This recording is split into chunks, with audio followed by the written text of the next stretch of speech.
किसी गांव में दो भाई बहुत प्यार मोहब्बत से रहते थे। एक दिन दोनों भाइयों में किसी बात पर इख्तलाफ हो गया और ऐसा बढ़ा कि नौबत गाली गलौज तक जा पहुंची। छोटे भाई ने गुस्से में दोनों घरों के दरमियान गहरी और लंबी खाई खुदवाकर उसमें करीबी नहर का पानी छोड़ दिया ताकि एक दूसरे की तरफ आने जाने का रास्ता ही ना रहे। दोनों भाई 40 साल से आपस में इत्तेफाक से रह रहे थे। एक बहुत बड़ा ज़रूरी फार्म था जिसमें 7-7 घर थे। दोनों ख़ानदान एक दूसरे का ख्याल रखते। औलादों में भी बहुत प्यार और मोहब्बत थी। गहरी और लंबी खाई खुदवाकर इसमें करीबी नहर का पानी छोड़कर एक दूसरे की तरफ आने जाने का रास्ता ही ना रहे। अगले रोज़ बड़े भाई ने एक तरखान को अपने घर बुलाया और कहा कि वो सामने वाला फार्म हाउस मेरे भाई का है जिससे आजकल मेरा झगड़ा चल रहा है। उसने मेरे और अपने घरों के दरमियान जाने वाले रास्ते पर एक गहरी खाई बनाकर उसमें पानी छोड़ दिया है। मैं चाहता हूँ कि मेरे और उसके फार्म हाउस के दरमियान तुम 8 फुट ऊंची बाड़ लगा दो ताकि ना मैं इसकी शक्ल देखूं और ना ही इसका घर मेरी नज़रों के सामने आए।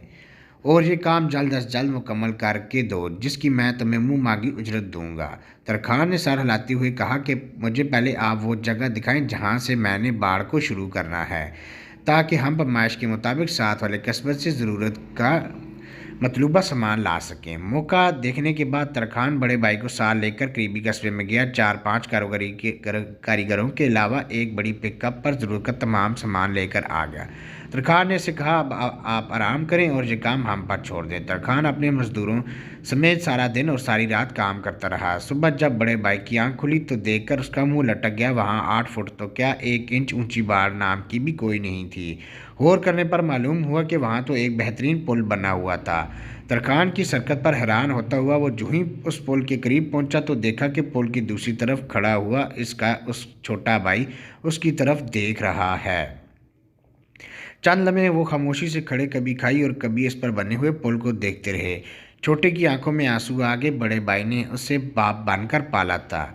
वो मुझसे तलक नहीं तोड़ना चाहता था। बड़े ने जब अपने छोटे भाई की आंखों में आंसू देखे तो उसका दिल भर आया और सोचने लगा, गलती जिसकी भी थी मुझे यूं जज्बाती होकर मामला बिगाड़ना नहीं था। दोनों अपने अपने दिल में शर्मिंदा आंखों में आंसू लिए एक दूसरे से बगलगीर हुए। इनकी देखा देखी दोनों भाइयों के बीवी बच्चे भी अपने घरों से निकलकर भागते और शोर मचाते हुए पुल पर इकट्ठे हो गए। बड़े भाई ने तरखान को ढूंढने के लिए इधर उधर नजर दौड़ाई तो देखा वो अपने औजार पकड़े जाने की तैयारी कर रहा था। बड़ा भाई जल्दी से उसके पास पहुंचा और कहा, अपनी उजरत तो लेते जाओ। तरखान ने कहा, इस पुल को बनाने की उजरत आपसे नहीं लूँगा बल्कि उससे लूँगा जिसका वादा है। जो शख्स अल्लाह की रज़ा हासिल करने के लिए लोगों में सुलह करवाएगा अल्लाह जल्द ही उसे अजीम अजर से नवाजेगा। ये कहकर तरखान ने अल्लाह हाफिज़ कहा और चल पड़ा।